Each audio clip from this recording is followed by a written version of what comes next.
Junior Asia cup హాకీలో Bharat వరుసగా మూడో title గెలుచుకుంది. సూపర్ ఫామ్ ను కొనసాగించిన జట్టు ఫైనల్లో 5-3 తేడాతో చిరకాల ప్రత్యర్థి పాకిస్తాన్ ను మట్టి కనిపించింది. అర్జిత్ 4 గోల్స్ తో భారత్ విజయంలో కీలక పాత్ర పోషించారు. ఈ టోర్నీలో భారత్ కు ఇది 5వ టైటిల్.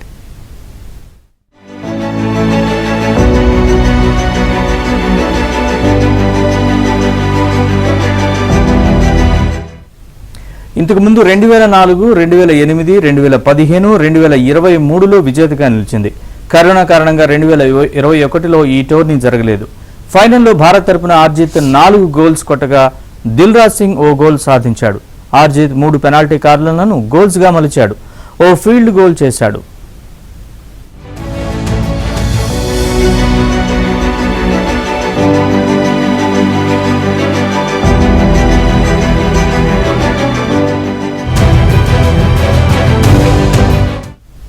పాకిస్తాన్ జట్టులో సుఫియాన్ 2 గోల్స్ చేయగా హనన్ హషీద్ ఓ గోల్ చేశారు. అలాగే జపాన్ 2-1 తేడాతో మలేషియాను ఓడించి టోర్నీలో 3వ స్థానం సాధించింది.